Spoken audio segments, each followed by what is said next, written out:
this one? This one's turned on. Yeah, there we go. Can y'all hear it? Is this actually useful? Yeah, there we go. Okay. You can, the back channel's in the front now, so if you want to join the back channel, you can easily go to my blog. There's a link there. You need Gtalk. And apparently you need Flash 9. I didn't know this. But Cristobal, it didn't work for him. So you can join us, and you'll be here with these other famous people. Let's see, we may have a few more. People keep joining, so that's good. You gonna let me have this? There we go. You guys, that's nice. Okay.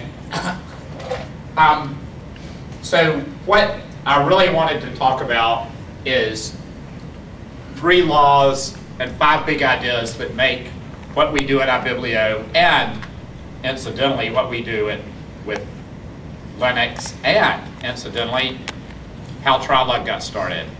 How many were at the very first TriLUG meeting? Okay, so the first speaker was Eric Trowan, actually, and Jonathan Maggott put it together at UNC, and I sort of helped Jonathan a little bit, but it was really Jonathan's vision. So, but before that, and who we are and what we do, we help people who want to share information freely and legally do that. And so we've been doing that. That's our elevator speech. That's really what we do. In the way of doing that, it turns out we accidentally invented being ISPs because we were the first ones to do it. We started in 1992 as Sunsite. How many people ever accessed it as Sunsite? Holy crap, all of them. And that means you'll all remember there was a little period when it was MetaLab, because we told Sun, well, there's a change of management at Sun and we had a slight difference. And then in 2000 we became ibiblio. Why is that date magic? It's when Red Hat went public. So this is 15 years there. I'm going to, pardon me, we don't have remote control here, so we'll do this. So when I started in 1992, I said first thing is we want to be radically dedicated to open source and open access to information. And I had a problem. I'd gotten this money from Sun. They'd ask us to compete with some other universities to distribute free software. And we said, well, distributing free software is really good. We're pretty good at that. We were already the #1 Linux download site in America. And they said, well, and a bunch of GNU software there, but we were also doing all kinds of other material, most of it legal, as far as we knew. And I was supposed to create this archives. The difference between our bid and I think Buffalo, Berkeley, and Yale's was they said, if you give us this much money, we'll give you this much back. And what I told them instead is, the way you award the grant to us should be performance-based. If we really put the pressure on and burn out this server, then we should get a better server. And if we don't do very good, you should not give us anything else. So this was sort of a radical idea, believe it or not, performance-based grant performance. So then I went and decided, well, that's good. Now all these disks showed up. I had nothing to put on it. And I went around looking for people at the UNC campus who would like make web pages and stuff. And it was really hard to get people to do it. But at the same time, people all over the world were making great collections of really interesting stuff. And they were getting kicked off their campus servers because they were too popular. And I went, holy crap, we need to get these guys. So I talked to the archivist and they said, I said, how do you like get a really good archive? And they said, well, these weird collectors are all out there, and then right when they die, we decide whether we're going to take their stuff or not. And I went, well, that's like the wrong end of the production chain. Archivists look for interesting collections. We look for interesting people creating interesting collections in interesting ways. And what that means is we also learn from them. And this is, so we collect collectors and empower them. And we've really pretty much done that. And in fact, I'm such a one-note person that in 2001 I wrote a little article for Communications, the ACM, and they said, what are you doing that's really different from everybody else? And I went, well, by adopting not only open source software, but adopting that whole philosophy, encouraging community interaction and contributor involvement. Digital libraries, which is what they wanted me to talk about, can open new horizons to new communities by really empowering those communities out there. So, for example, we, in about 1995, got a small group of a couple of Tibetans and an American who were trying to put up stuff about human rights in Tibet. And we had, but in 10 years later, we had 35 or 40 varieties of Tibetan collections dealing with AIDS, dealing with culture, dealing with a small monastery, dealing with whatever, because they all went and taught each other. And then we hosted them, and then some of them moved to other places. So now let's get down to law. Usually when we talk about law and connections and stuff, we're really talking about copyright and patent. But no, let's talk about real laws, you know, like the speed of light or something. And there are 3 laws in computing that are really important. And y'all know them all, right? Everybody knows Moore's Law. No fair looking at Wikipedia. Who knows what Moore's Law is? Okay, tell me. That performance is going to double every 7 years? 18 months. 18 months. 18 months, and it's the number of transistors on the chip. And decrease by half. Right, decrease by cost. So in Moore, you have this nice N curve going on. What is Metcalfe's law? Yes? Value of a network greater than the square of the number of members. N squared by the number of members. Processors can get faster, but they don't increase as fast in power as the network does. The network's even faster. Who knows Reed's law and what Reed's first name is? Oh man, this is the most important one. Yes? David Reed, I don't remember the law. Okay, David P. Reed. David's law says the number of computers connected, Metcalfe is kind of right, but it's the agile intelligence in each of the nodes that makes the power of the network happen, and that is 2 to the n. It's exponential. It's much bigger. So Reed's law is really the social part of computing. The chips can be fast. That's very useful. The network can be well connected and matched, but the intelligence and interaction of the end nodes, in particular the human brains behind it, are what draw it. Now, so here's how that works out on websites or projects or almost anything else you do. This is, actually this little chart is from David P. Reed, so it's okay to rip him off. I mean, it's Creative Commons after all. And so he's saying, let's talk about an analogy of this about any kind of collection of information, any kind of software project, any kind of anything else.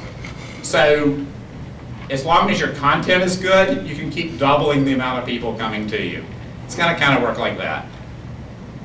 Now you get a social network or project that has a lot of members, that's really kind of okay, N squared. But where things really take off, is when you facilitate that interaction for sociability and interaction. Oh, pardon me, we'll get that cold on that. Okay, so I hope you'll appreciate the graphics here. This is a chart of drawn in based on a 1980 thing, and I tried to like recreate 1980 graphics. If you had a Macintosh, this will look really familiar from MacDraw. Isn't that good? Just people that don't know, you know. So let's talk about how this information space happens, and you'll see something else going on here that's pretty big. So in 1980, a Japanese researcher, Tetsuro Tomita, said, let's look at something that's going on. Audience size and time delay. And you'll see something really interesting here. Telephone and face-to-face conversation, it can't get very big. Even conferences, they can't get very big, but they're almost immediate. The only other thing that's immediate is like radio and television. Something's missing. And then everything that's fixed, letters, newsletters, books, movies, you can see how they reach larger and larger and larger audiences, and with a great time delay. And he said, you know, there's something missing in here. There's something between a telephone and a letter. There's something between a conversation and radio. There's this big gap here, and something is going to come along and fill this. This is in 1980. So Russell Newman looked at it and said, you know what I really see? If this overlaid on the other one, you get the idea. You had conversation that's like face-to-face in here. And this is your radio and television here. Mass communication, almost always one way, all the way over really to letters and the like. So that you really had a lot of understanding of this space. This space, by the way, is largely socially constructed as being private. It's the kind of thing you can't bring into court. It's the kind of thing you can't file a Freedom of Information Act over, right? Telephone conversation, unless it's taped by certain legal rules, or face-to-face. And mass communication, where everybody assumes from the get-go that it's public. Letters trickle over that way because they are subpoenable. But in the middle is the media gap again. Something we don't understand quite, whether it's public or private, but something that has to do with group participation. This is in 1990, and he's really from a book called The Future of the Mass Audience. Great book. If you're interested in that kind of stuff.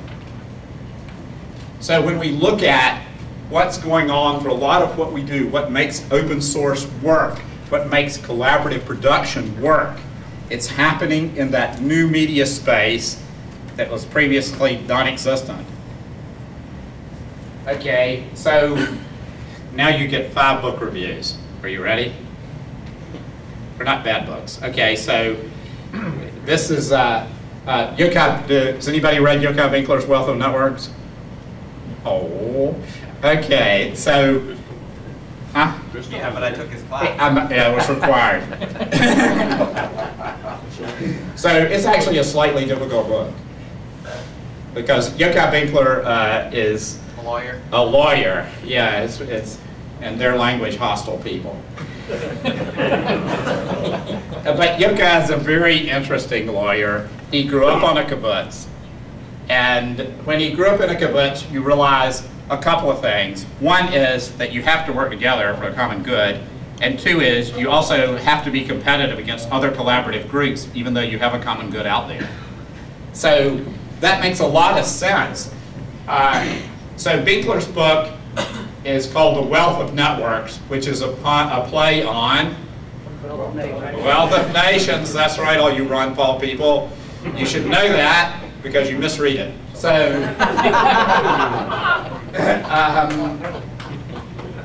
Winkler, however, is talking about how social production transforms markets and freedom.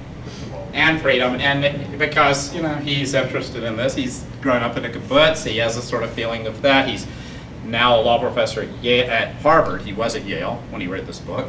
And the idea here, the focus of it is encouraging social production in which sometimes non-market production creates actual markets and market value later or in parallel to non-market. Do you know what I'm talking about? Does anybody have a clue? Or have I lost you yet? YouTube. The perfect example for Linux. We're in a building in which stuff is socially produced, value is added to it, contributors get something back, the society benefits, prices stay low, products are highly flexible. So if we do things right, by the way, if we keep those ideas on our mind at ibiblio, then those are kind of things that we work to, but it has a lot to do with how open source software is produced and a lot to do with how things have grown on the internet, particularly what we've seen happen in the last 5 years. Now Winkler draws on another guy's research. This is Eric von Hippel. He teaches business at MIT, and he has a great book called Democratizing Innovation. The interesting thing about von Hippel, we know this, he loves to talk about free software in there, but he's not restricted to that. Extreme sports, how many people skateboard, mountain bike, rock climb? How many people just stay out of the sun and hide behind their computer? Okay. People who are involved in running, extreme sports, fly fishing, will never use a standard issue product. They're always going to modify it. And not only that, they make it better. And if you're someone who produces those products, you want to recruit what von Hippel calls lead users. Lead users are people who are driven to change the product, to experiment with it, to make it better. They have to have two things. One is they have to have the desire to change it. That means some need. Software people know this. You get a crappy piece of software, you want to change it. Yes? Dissatisfaction is the mother of invention. Dissatisfaction, right. Unhappiness with it. They want to make that product better, in particular for their need, and they have one other thing driving them. They have to have the skill to do it. A lot of people would like to change Linux, and they don't have the coding clue to do it. A lot of people would like to change Firefox. They might not be able to do it. A lot of people would like to change their skateboard, and they don't have a machine shop. A lot of the innovation in medical instruments is done by doctors who actually have somebody or themselves who have some sort of little skill that can flip it over and change and participate. So von Hippel is really talking about that and wondering through examples and case studies how you can lower that barrier to entry. For example, video. Let's make video available so that everybody shoots it, everybody edits it, and everybody can share it. Well, or maybe Adobe's, or maybe iMovie, or maybe suites of first, cheap cameras, second, cheap, available, ubiquitously available editing suites that are more powerful than you could have paid thousands of dollars for before, and third, a way to reach people through Flickr, through YouTube, through Ustream TV if you're live. All of these products are lowering that barrier so that more and more people are innovating. APIs that are well written and well documented make things available for people to change.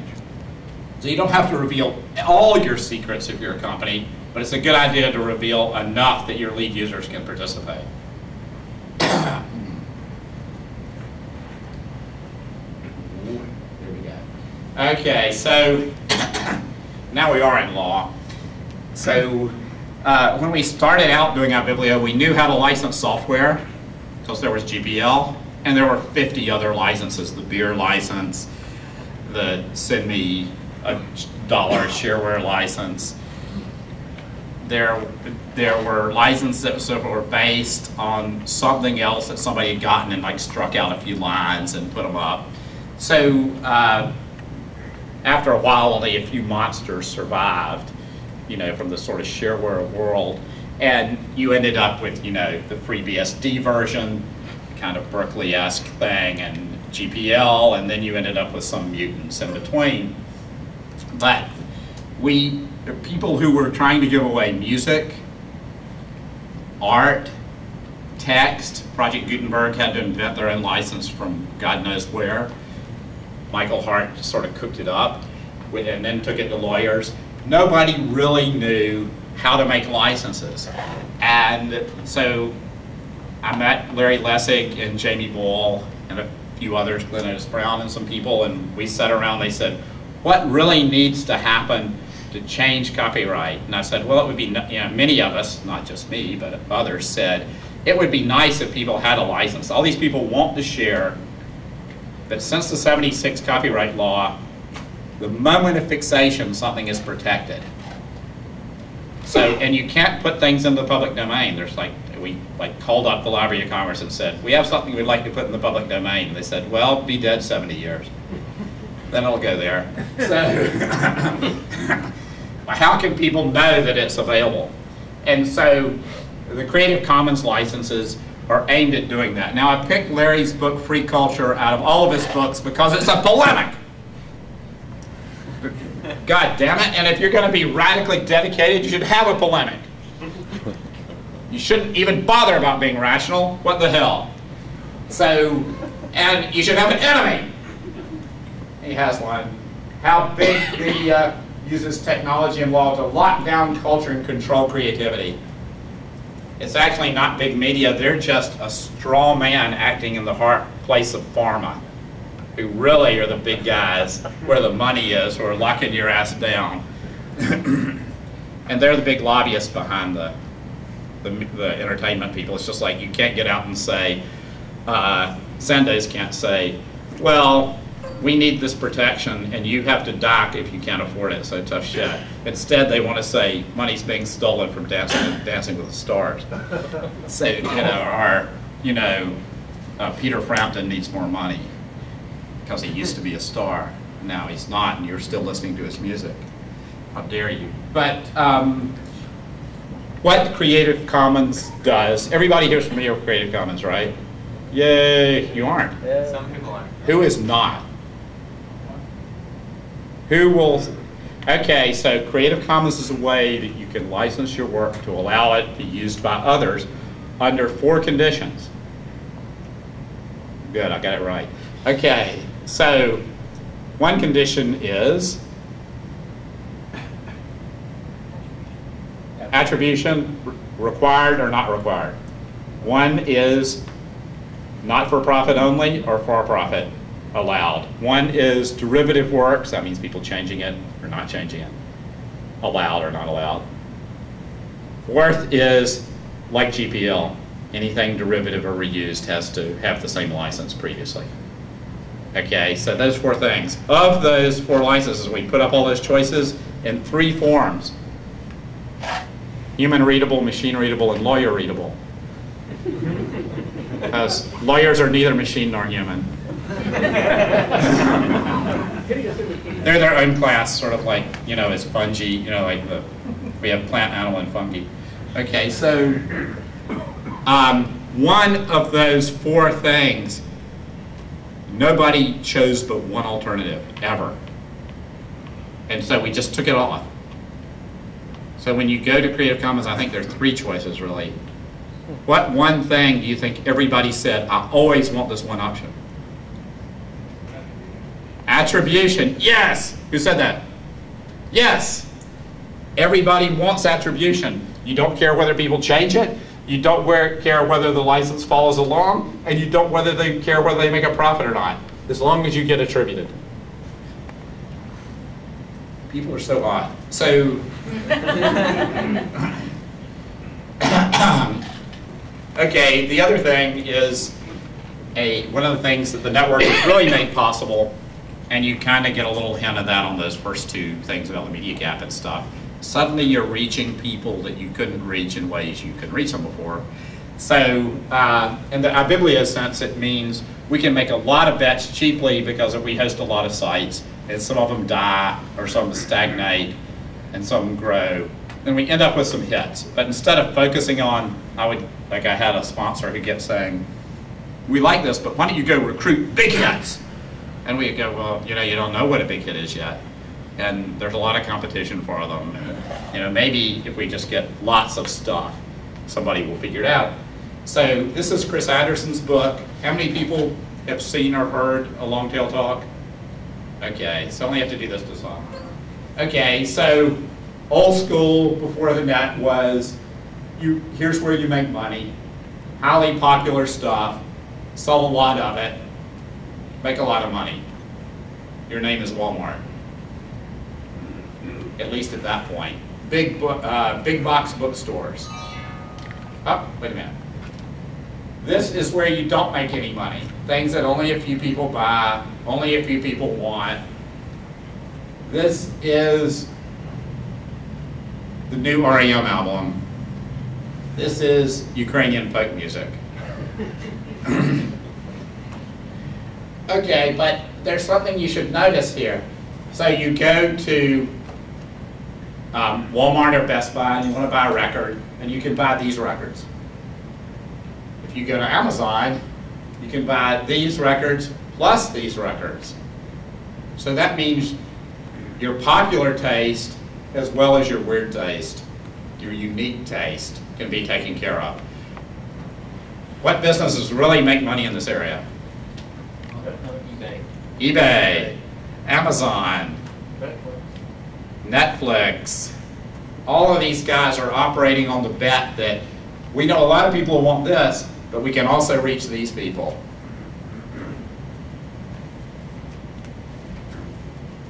And Chris goes on and on. Oh, there's another company. Oh man, how can I not mention that? Oh yes! Who said Lulu? I didn't. Damn. You read the book, because I signed this one too. Lulu's in the book. They do that too. Although they're mostly they're almost entirely down here. They have a couple of hits, but they're not even aiming for that. Okay, so how many people have been counting? Damn, I must be more entertaining. My students are always counting so they know how far I'm to the end. Undergraduates have very high time value sense, but apparently you don't. Okay, who knows who Seth Godin is, just for fun? Who is he? Pretty famous marketing guy. I don't know his entire background. Excellent, that's perfect. And y'all are great people. Nobody here knew who any marketing person was. A very famous marketing guy, and you didn't know. That's good. Because who are the enemies of engineers? Marketing, always. Salespeople are all right. Marketing people are, because marketing people don't even sell anything. Salespeople, they have a quota. We know engineers understand salespeople. So-and-so sold a lot, therefore he gets a lot of money. That's good. So-and-so didn't sell a lot, therefore they get fired. To engineers, this is very understandable. It's quantifiable. Marketing is not quantifiable. They are mere leeches.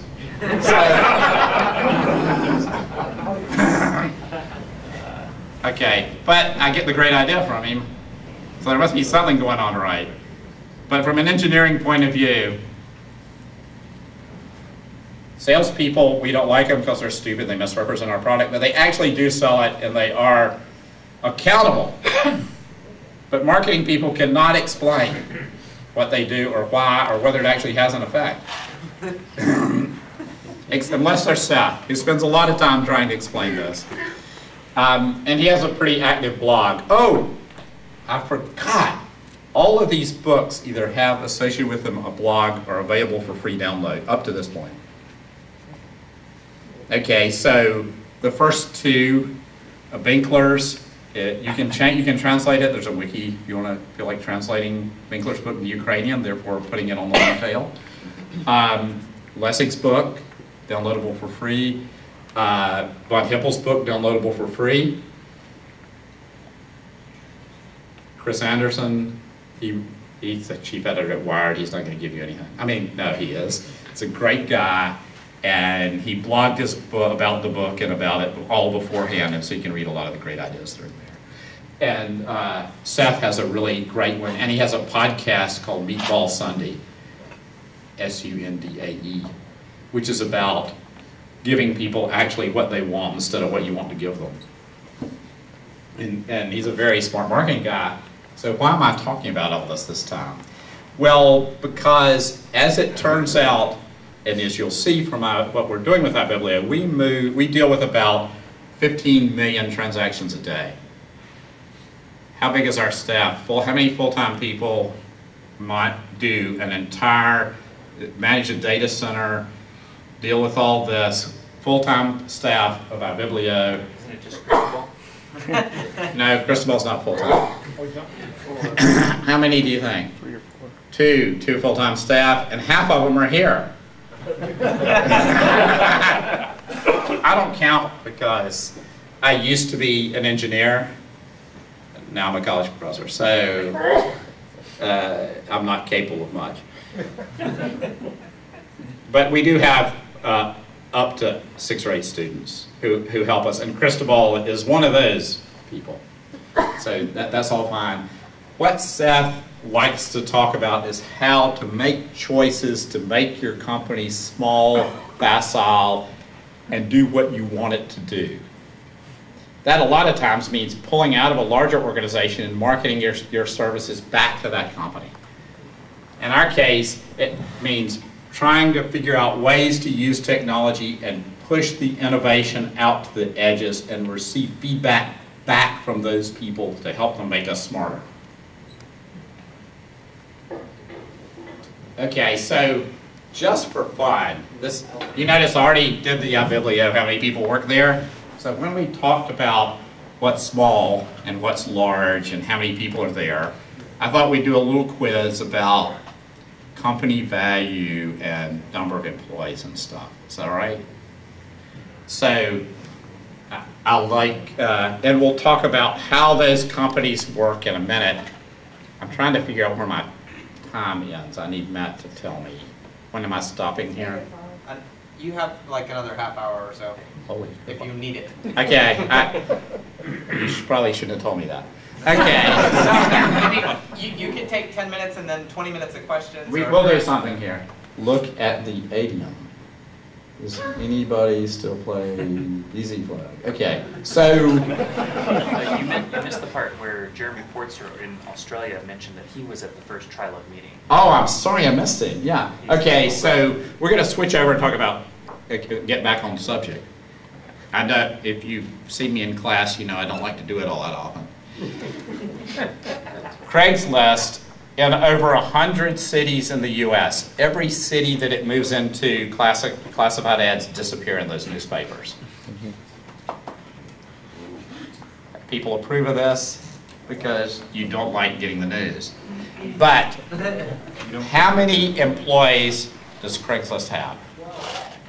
43. Damn, now you all are making me forget. None of those are right, by the way. 23. I have a link to that somewhere and I forgot to put it on there. Wikipedia, the most trusted and most distrusted information source in the world. Larger than Encyclopedia Britannica many times over. They just now have increased their staff as they move to San Francisco. They're going to top out at a historic high. How many paid employees will Wikipedia have at their historic high as they move to the Bay Area? 8. 12. They're going to beef up to 12. YouTube, they were sold for $1.3 billion. At the time of sale, they had beefed up so they would look like a real adult company. They had marketers. How many employees selling at $1.3 billion? They beefed up 60 employees at time of sale. They never made a profit. Well, that's a small matter. If you get $1.3 billion and you never made a profit, that's a pretty good deal. There's a profit there somewhere. Bebo was just bought by AOL, the largest social networking group in Europe. How much do they pay? 750 million, wasn't it? Yeah, I think it was 750 million. Multilingual company, multilingual sites. How many employees at time of sale? 100. Now we get to the fun one. Red Hat, at time of filing, last SEC filing, a $4 billion company. They make software, they fill up this building, they pay Basha, they pay him, they pay Greg to sit out there and have his name be made fun of as Darlene. How many employees worldwide did Red Hat have at their last order report? Lower. 1,800. How many contracts? There you go. That's right. Contractors are really important, and the contractors are their own companies too. But that's a facile way of putting a company. How many Amazon? How many people use Amazon Web Services? How many people bought a book or a CD or child's toy from Amazon?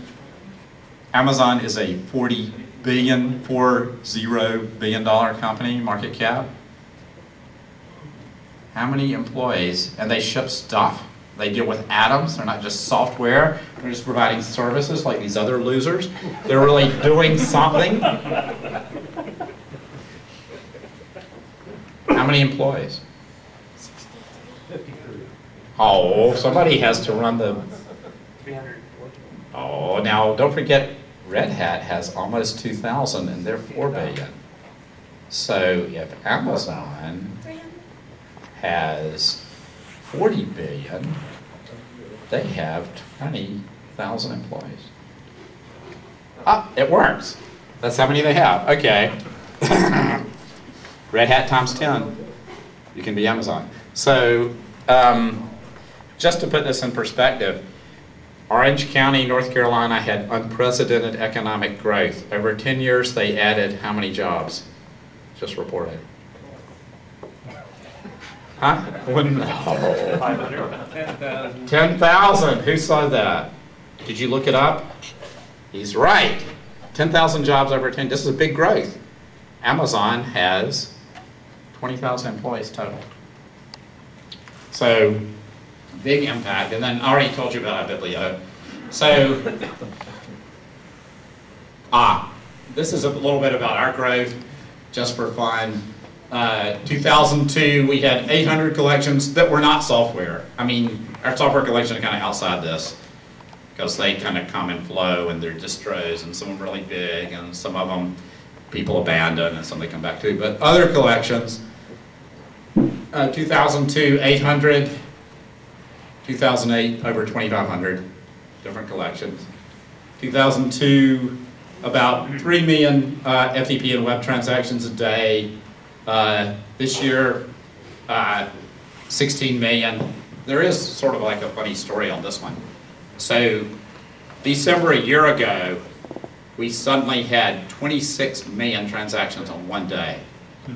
What would make that happen? No, not Grok No, not a Fedora release. Something more powerful than a Fedora release. Porn. No, we were not hacked and became a porn site. What is the most powerful, most used website on the entire web? Google. Who said Google? Yes. Why would Google affect us? We were. The logo for Google that day in December was Edvard Munch's birthday. And when you clicked on the logo, the first thing you got, or you said I feel lucky, is you got pictures of some of the stolen Edvard Munch paintings that we've hosted on ibiblio since 1993. So we doubled our number of transactions that day. And because our assistant men's are, next to godliness, we didn't even notice. We just noticed our logs were getting really big. We were only had about a terabyte of data in 2002. Now we're up to a little greater than 13. That's not like we're like the world's really shelling out. That means that people are using a lot of what's there. Okay. And also, while we're at it, we invented internet radio. We're the first people to do internet simulcast, and so we did some stuff with that. And now we have 6 or possibly 7 stations. We do a lot of different kind of streams in there. So we're doing OGG format for WCPE if you like classical. We're also doing MP3 for them, and we're also doing some IPv6 work with those guys. So just to If he calculates correctly, it's an 82% growth. Very good, thank you, Tanner. And E-tree! what? E-tree! E-tree. E-tree. E-tree. Yes?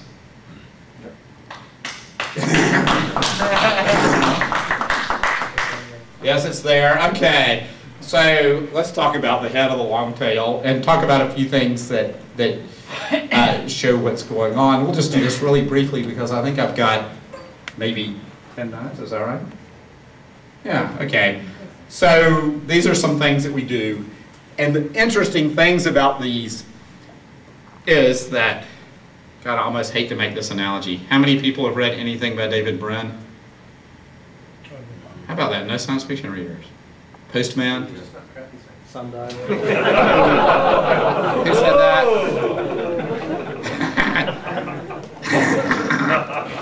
Not crappy. So who is not crappy? If not David Brin. Is that Werner Benji? That is Larry Nevin. Larry Nevin sucks or doesn't suck? Doesn't suck. Isaac Asimov? Does not suck. Good ideas, bad writing. Hanlon? Good, bad ideas and bad writing. Barham's Freehold, I hold that out to you. Well, yeah, It's the good most point, good racist point. piece of writing in science fiction, this side of L. Ron Hubbard.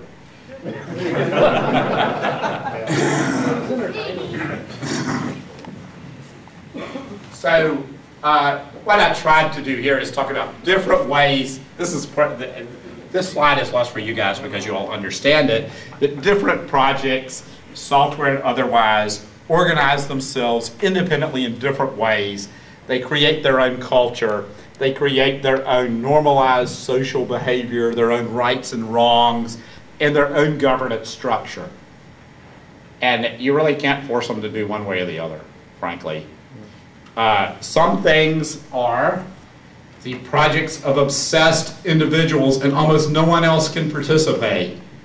To that end, the guy who spent most of his life collaborating with other musicians and said, I'd like to give away a different American folk song every month, and I don't want anybody else on it but me unless I invite them, and I don't want comments about them. People can have them, but this is my little project. I've been a professional musician with people telling me what to do and how to record and how to do it since I was 17 years old. I spent most of my life on the road, which I like, not me, but Roger. And I need to atone for certain things that I've done. For example, I made Bob Dylan a big star. And he can't sing. Luckily, I, Roger, recorded Mr. Tambourine Man, and it happened to be in tune. First Bob Dylan song, So To Be. The other thing is, I invented folk rock, and I really love folk music. So I'd like to record folk music. The other thing is I invented country rock. That was really a bad idea. So I've got to go back to the roots of country music and only do folk, the way the Carters did it. And the third thing is I invented sort of psychedelic rock, and there was a reason for that, but I forget. So for the past 12 years, Roger has recorded and uploaded a different American folk song every month. So we're up to like 150 songs. And he's relentless, and he's just like blooming around, and people send him ideas. He'll say, it's nice of you to send me that idea, but I really don't care. People have told me a lot about what to do. I'm 60-some years old. I'm a rock star who's still alive, and most of my band isn't. I used to be a babysitter for 35-year-old drug addicts on the road. Now my wife and I travel together and stay in great hotel rooms. It's like we're on our honeymoon every trip. Before, I was like a traveling rehab center. I'm in total control of my life. I like it that way. So he has his own reasons, and that's really, really different from E-Tree. E-Tree are people who are obsessed with recording the best quality live band concerts out there. Isn't that right? Yes. Yes! And some really bad ones. Hey, Really bad ones. the quality of the recordings are always good though, right? Always. And And when they aren't, what happens? Nobody downloads them. You're right, and you tell people not to download them. And they leave comments at the bottom of the BitTorrent says, this sucks, don't download it. But some poor recordings are worth having. That's right, but you can download those poor recordings. But the cool part, I mean, if you just need like one more Jerry Garcia so out of it he's falling off the stage recorded at the highest possible fidelity. Of which there are several. And so do you want to say what E-tree is? For people that don't get it, hold on. Oh, I'll be damned. E-tree is a taper trader community where people who have committed their lives and their resources to buying audio archiving equipment can share their information with other people in the world. The old dead show trade ethos meets the internet. Right, and by the way, this is in as close to as lossless formats as you can get. E-tree hates MP3s, is that true? That's true, Why do they hate MP3s? because they're lossy. They suck and they're lossy because you can't get the highest. You would run it through the little meter and you see flat parts. Those flat parts are things that people my age cannot hear but want to see on the oscilloscope.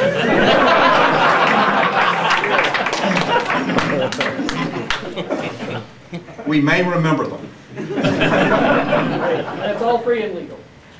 The bands agree to this, and most of the time it's free and legal.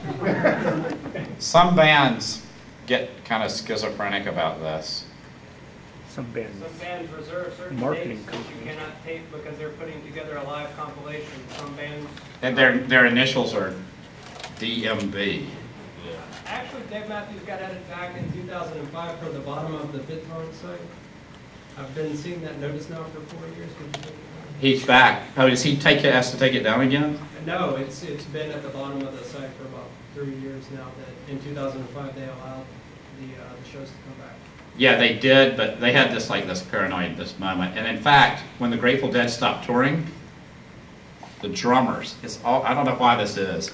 Drummers, if they stay alive, they get real proprietary about their shows. So the drummer for Fish, the drummer for Grateful Dead, drummers for Grateful Dead, the drummers for Dave Matthews, all were the guys who instigated some restriction. And then they all gave up later, pretty much. So Trey's stuff is up there because he's going to keep touring and playing. So E-tree is legal music sharing. One of the reasons we really like them is we learned a lot about lossless formats. So we learned about shorten and FLAC, and those are all really good. And the bands all like it, and everybody else likes it. I'm gonna, just for fun, I'll ask about one more. This is a great collaboration here. Degree Confluence. Does anybody know confluence.org here? Oh, yes. Tell what confluence.org is. That's where they're trying to get pictures of all the confluence points. Exactly. And what are those? What is a confluence point? It's lines of latitude and longitude that are just the degrees. It's like 79 degrees, 35 Integral degrees. intersections of every latitude and longitude on dry land documented In the entire world. in the world. Why? Because Because you we can. You bought this expensive GPS. Geocaching is too hard.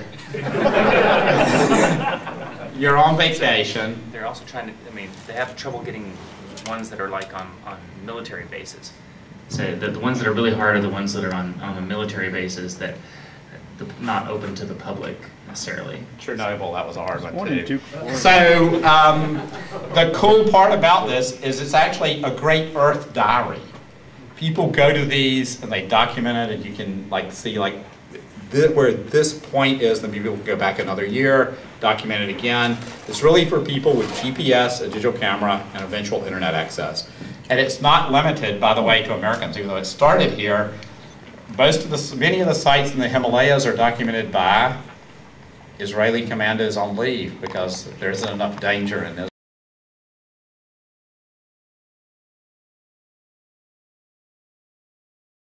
for some reason. Australians in the Ukraine, I still understand that.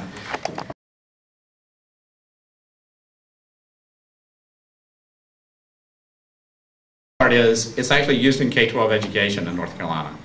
Because if you want to teach about geography and pods and antipods and about what a desert looks like and this, you can actually find out by just going here and it's all mapped. And if you have a GPS, you can do this too. How many, just for fun?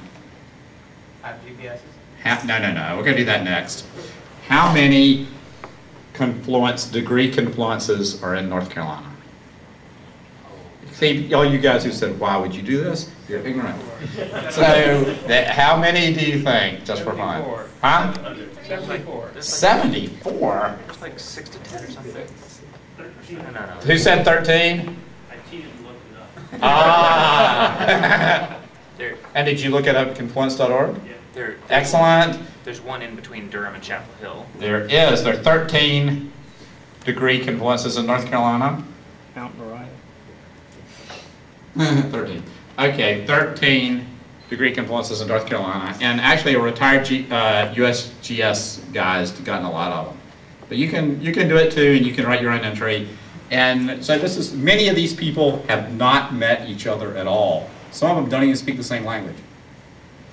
Yet, and a lot of them are capturing these confluences in places far from where they live. So it's a great example of social non-market production that Joachim Winkler talks about in The Wealth of Networks. It's a great example of end-user innovation because the different ways that they work in and break into it because the boundary is lower. It's a great degree of free culture. They're willing to share and allow reuse of this. It's a great example of long tail because who wants to go to Uzbekistan and get that point? But maybe I'd like this. How many people care about what that point looks like in Uzbekistan?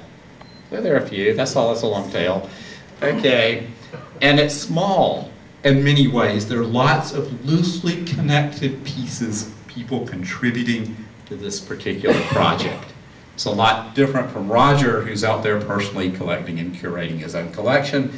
But degree confluence and E-tree are, in particular, really good examples of those 5 ideas and of the 3 laws. Thanks.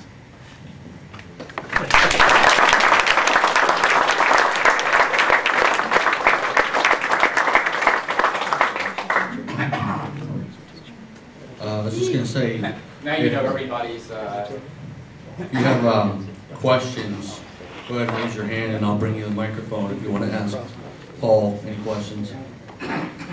Cristobal, you can get the front half. Questions, comments? Questions? No?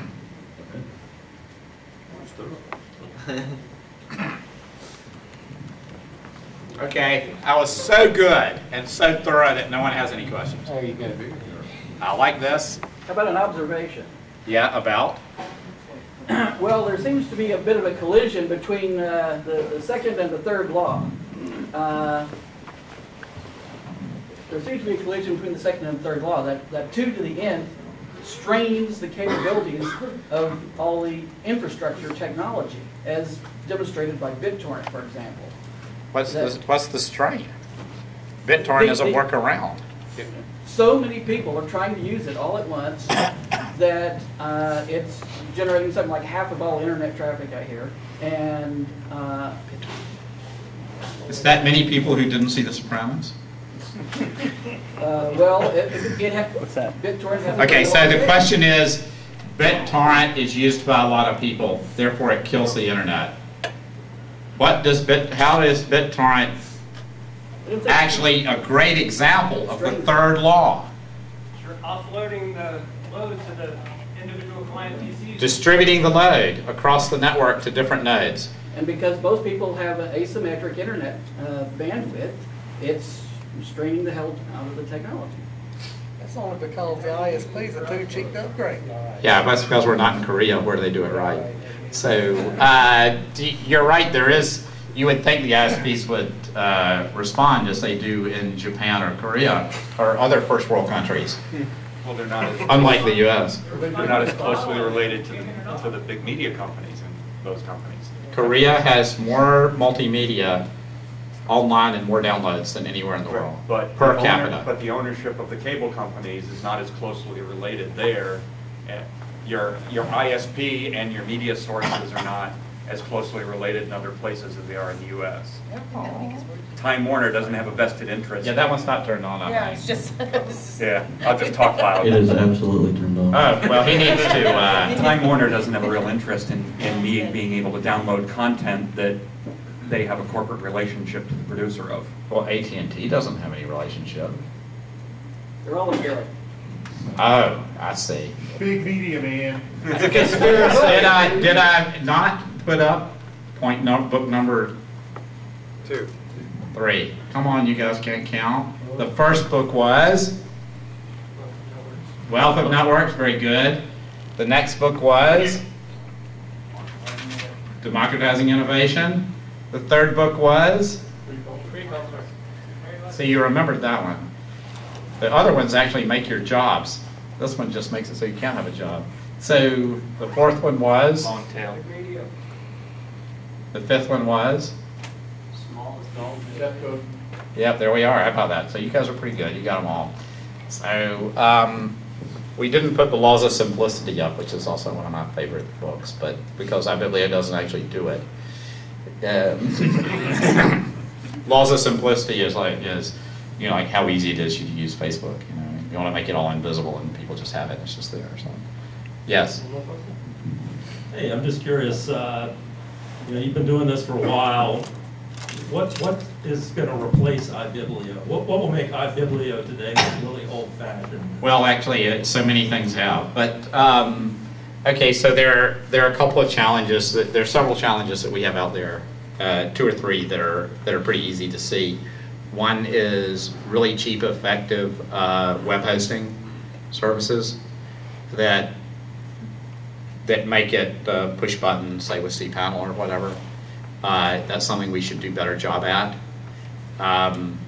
Our philosophy has been let those end users innovate a lot, and there's after 15 years there's a cost back on that's pretty high, and so we might. And we also get a certain population that really want to, put up stuff about their Dart League or something. But they also have another site that's actually kind of valuable, and then they quit, they get tired or something. So very inexpensive ISP hosting is one part. I'd say the biggest challenge to everybody out there is in any, and I'm not in business, right, is in any space like this are stackable, interchangeable web services, as Amazon's offering and as Google is offering with Apps Engine. And I mean, here I am using it, right? It's all integrated, it's all easy to use. I can write my own apps now, I can scale. So it used to be you had to do a pretty large capital outlay and plan and have a big capital plan to do any kind of company that's internet services. Now you don't. So, and that's really within the last 3 years where that's really been viable, where 2 engineers with a really good idea and maybe 1 marketing and salesperson can create a $15 or $20 million company in 18 months. And I've seen this happen where these guys had no capital expenditures at all. Their disks were all on S3. They had somebody else selling them scalable processing power in the clouds. They just spec'd that they wanted PHP, a MySQL, they were using a database service. They started out, this is particularly a travel-related company in which they started out with their own little linked travel diaries that were going to be for their family that the guy did his last year at Stanford, and then he toured Europe and he got more ideas as he used it. And then he used web services to link in all kinds of, a photo service and some other things. And he said, well, it would be really nice if people could book rooms, but I don't know how to do it. And he did that with an Australian company for some return. He did ad placement through Google and through 2 other sales companies, so he didn't really have to deal with that. He and his brother, we were talking, and he said, I have to leave now, but because my brother's been running the site, watching the site for 8 hours, so now I have to watch it because I was on the airplane for part of the time. So these guys are just trading off 12 hours a day and watching their site with some automated alerts. There are only 2 employees. Their big edge was they made this little map where you could like drag and drop using Web 2.0, like, you know, Ajax, like where you'd been, and then it would remember and put that in the database. You've seen like a lot of that, right? They did like one of the first ones when Facebook announced, and they had this little business, and they were making, you know, a few $1,000s or something. Facebook announced their apps and their platform thing. They looked at theirs and they went, hell, we could do this almost instantly. Pow, and they placed that map on Facebook for Travel Buddy, and they went from us, you know, a couple of guys who were paying rent to a couple of guys who have great cars and a house, and you know, they're investing for retirement, and that scale up, they had no capital outlay. It's all at the same time as performance. That's really important and powerful. I mean, and that's really going to change not just us, but the way a lot of these services are happening, because instead of each little business needing their own sysadmin, their own high-level capital outlay, there are other things can be aggregated to people that can really provide that service. And some of them can provide it very, very cheaply, the Amazon case, or free or close to free. In the Google case, or access to audience, the Facebook case, for Facebook apps. So I think that's really changing the mix, and it's going to change it not just for us, but for everybody in this room. I mean, it's really going to make a big difference. And I'm not sure, you know, there are like different names for parts of it. Oh, this is cloud computing, so IBM has like their top secret blue cloud, a name no one would think of. IBM is doing cloud computing. I wonder what they'll call it. Red cloud, oh yeah. No, of course it's probably big blue cloud. But, you know, I was out at Microsoft for the Microsoft Haters Conference 2 weeks ago, and you know they have some sort of cloud plan, but they don't want to do it because it'll like eat up the Vista business. I mean, you know, talk about a company that's actually facing a big change. Their big money is in Vista, a heavy-duty operating system that won't fit on mobile devices and won't scale down and doesn't scale up all that great either. But you have to buy it anyway.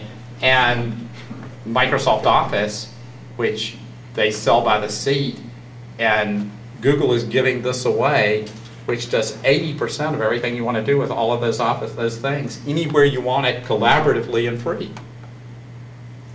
So, you know, I think it's a good time for Steve Ballmer to think about retirement. Leave while you're on top. Yeah.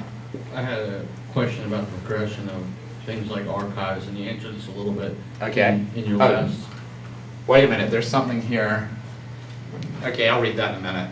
These people have actually written me notes that I haven't paid attention to, and you guys haven't been pointing them out to me either. I need your help here. Okay. You answered it a little bit in the last answer that you gave. Yeah.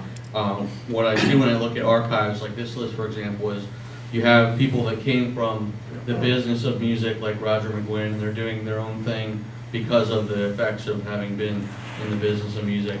Well, he knows how to play and record. I mean, right.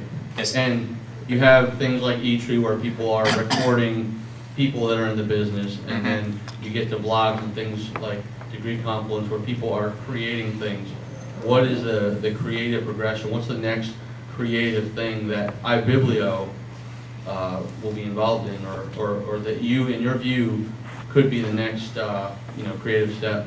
Okay, so I think if you're like us, a not-for-profit educational group that wants to train people how to work in the future, where things are going to be, where you're going to make impact, that we're actually not going to have anything to do with entertainment all that much. In fact, the things that really interest me at the moment are how can you provide public health and health information services to worldwide that are highly customizable and specific for the end users to their culture, their moment, and their particular conditions, and have international health impact. And I think that that's where all these ideas fit in again. That you need people collaborating. It needs to be a network where somebody somewhere learns something and can give it to somebody else. It has to push that innovation out to the end. It has to be phenomenally simple and understandable and executable. It has to be shareable. It has to be so that a small hospital in rural Kenya can pass an idea to somebody in rural Chile.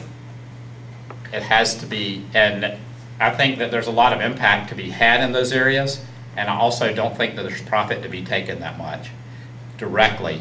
I think it's this sort of wealth of networks thing in which the wealth of the world becomes greater when people live healthier, because as you know, you probably know if you look around, especially if you don't have health insurance, the biggest economic disincentive for risk and innovation is the fear of your health.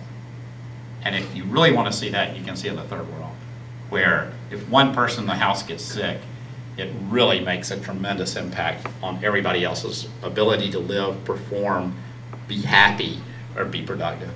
And so I think we have a lot of space to go over there. I think there are a lot of people providing entertainment services. There are a lot of people that cultural services now at UNC. When we started, UNC didn't have a digital library project, or they had one, they weren't very serious about it, or they had one and they were serious about it as long as they got funds, federal or otherwise, for that semester. And so we really were developing in that area.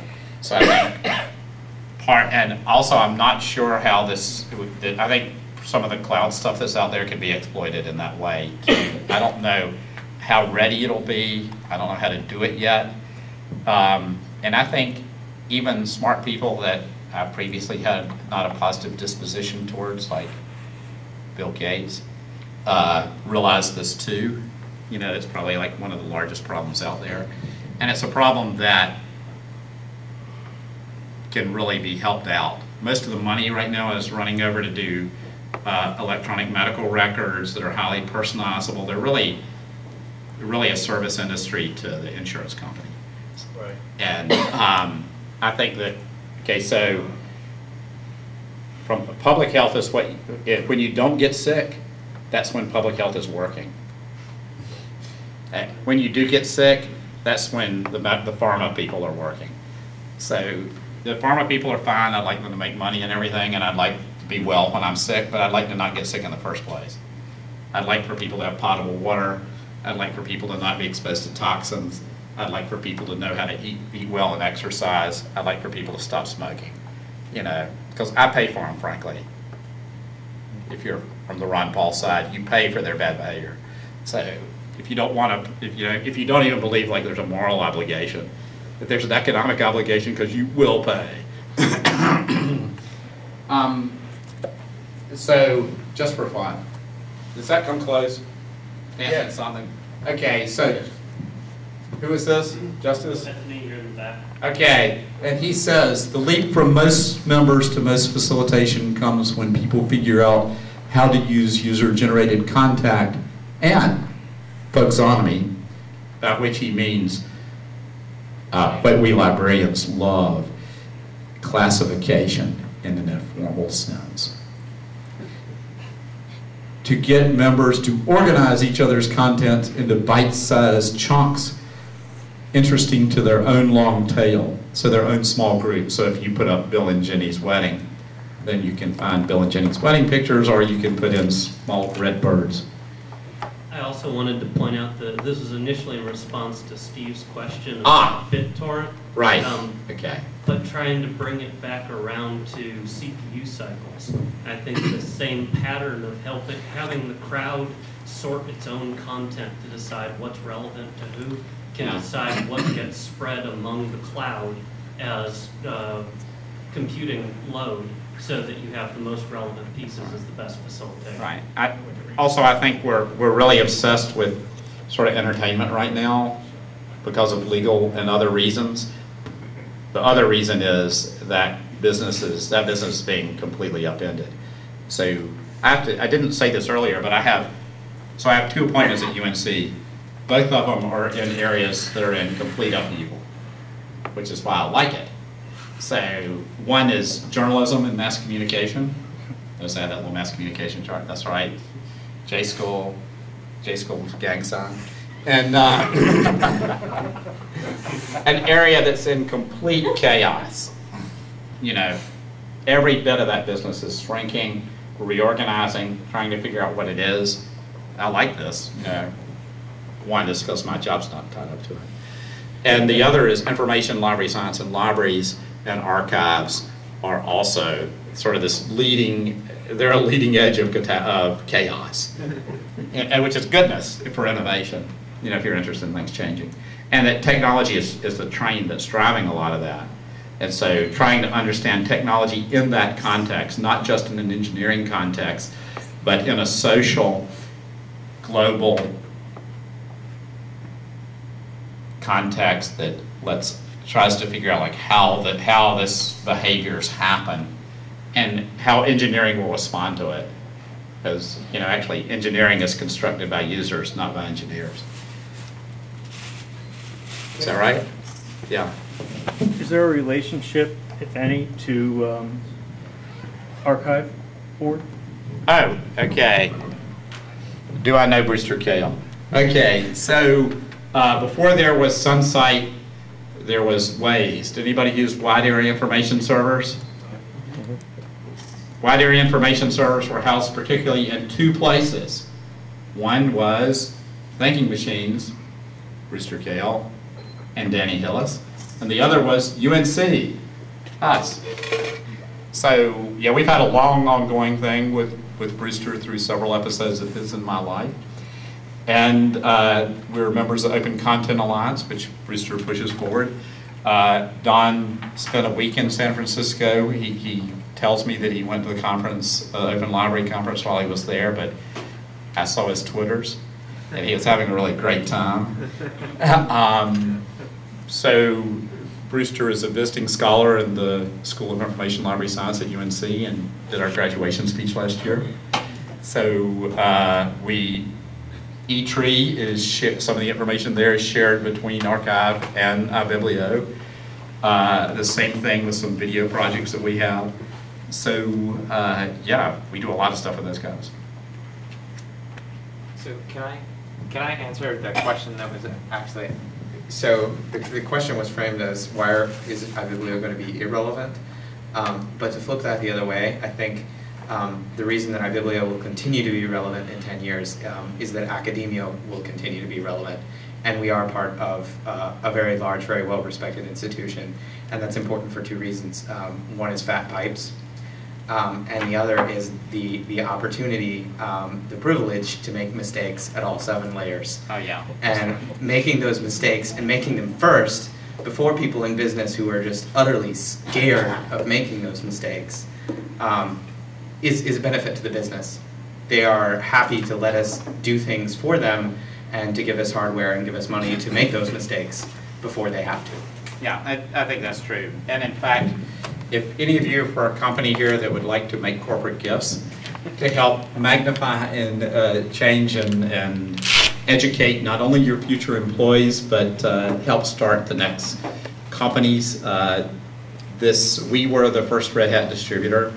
And in fact, Red Hat's first corporate gift was a hard drive because I told Bob I couldn't distribute the new Red Hat release unless I had more disk space. And Bob took his credit card and he tells me over and over how he went into debt to buy me that disk. In fact, he reminds me probably at least annually, if not biannually. So, and he keeps saying, I gave you that gift then. And think, as a percentage of what I've made, of what I was worth then, that was very valuable. And I keep saying, well, how about again? But you don't need to be restricted for that. We do get some support from IBM and some discounts from NetApp and some other stuff. So, and one of the things we're going to do in the next little bit is Taurus, we're going to move off of Nagios and on to OpenNMS so that we're running on a locally owned. Are donations tax deductible? Oh yeah, they're made to the University of North Carolina and therefore are tax deductible to the full extent allowed by law. Which means if I give you a t-shirt, the value of the t-shirt gets subtracted. And just to make it more Linux relevant too, we're also one of we're also one of 2 tier 0. Thank you, Don, for having. That's right. As of today, we're a tier 0 Fedora distributor. Thank you, Don. Don Sizemore did that, got that all going. If you're on Internet 2 in particular at any universities, that means you get it faster from us than probably over your campus server. Is there any more? We doing okay? Thank you a lot. You guys are great folks to talk to.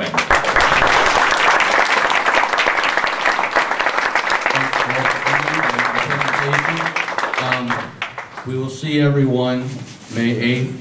Remember, election nominations are due by May 1st, et cetera, et cetera. Take it easy. See you next month.